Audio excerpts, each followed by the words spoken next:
ஆன்மீக நண்பர்கள் அனைவருக்கும் அன்பு கலந்த வணக்கங்கள். இன்றைக்கு நாங்கள் ஆன்மீகம் சம்மந்தமான பதிவில் பார்த்தீங்கன்னு சொன்னால், பணம் வேண்டுதலை நிறைவேற்றும் ரூபாய் பரிகாரத்தை பற்றி பார்க்கலாம் வாங்க. அதாவது பார்த்தீங்கன்னா, நம்மளுடைய வாழ்க்கையை சிறப்பாக நடத்துவதற்கு பணம் என்பது மிகவும் முக்கியமான ஒன்றுன்னு தான் சொல்லணும். அப்படிப்பட்ட பணம் தொடர்பான எந்த வேண்டுதலாக இருந்தாலும் நம்மளுடைய மகாலட்சுமி தாயாரை குபேர பகவானையும் வழிபாடு செய்யும் வழக்கத்தை வச்சிருப்போம். வியாழக்கிழமை பார்த்தீங்கன்னா குபேர பகவானை வழிபாடு செய்வதோடு வெள்ளிக்கிழமை மகாலட்சுமியையும் வழிபாடு செய்யணும். அப்பொழுதுதான் நமக்கு நிறைவான செல்வம் கிடைக்கும் என்று கூறப்படுகிறது.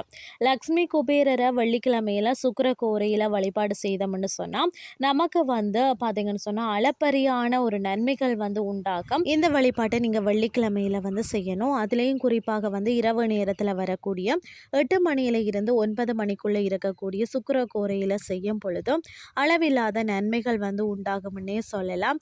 இந்த வழிபாட்டை செய்கிறவங்க கண்டிப்பான முறையில் குளித்திருக்கணும். அசைவம் சாப்பிட்டு இருக்கக்கூடாது. பெண்கள் மாதவிடாய் சமயத்தில் இந்த வழிபாட்டை செய்யக்கூடாது. இந்த வழிபாட்டை வீட்டு பூஜை அறையில் தான் செய்ய வேண்டும் என்றில்லை. வீட்டில் இருக்கக்கூடிய எந்த இடத்துல வேணுமானாலும் செய்யலாம். அதாவது பார்த்தீங்கன்னு சொன்னால் வடக்கு, வடகிழக்கு அல்லது கிழக்கு, இந்த 3 திசைகளை ஏதாவது ஒரு திசையை பார்த்து அமர்ந்து கொள்ளுங்கள். அமரும் பொழுது தரையில் அமராமல் விரித்து அமரணும்.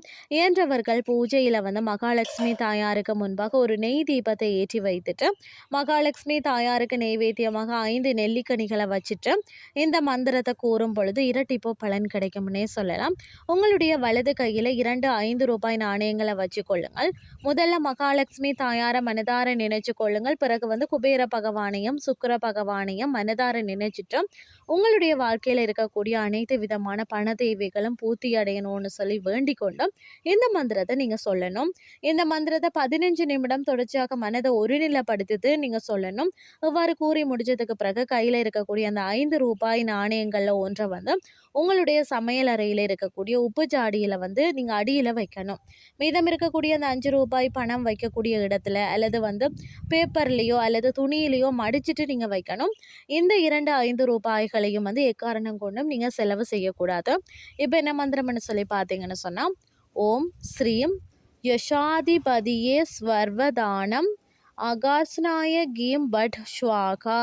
எளிமையான இந்த 5 ரூபாய் பரிகாரத்தை முழு மனதோடு யார் ஒருவர் செய்கிறாங்களோ அவங்களுக்கு பணம் தொடர்பான அனைத்து தேவைகளும் பூர்த்தியாகும் என்ற தகவலையும் கூறிக்கொண்டு இன்றைய ஆன்மீகம் சார்ந்த பதிவை நிறைவு செய்து கொள்கிறேன். இதே மாதிரி இன்னும் மற்றொரு ஆன்மீகம் சார்ந்த பதிவோடு உங்களை சந்திக்கிறேன். நன்றி.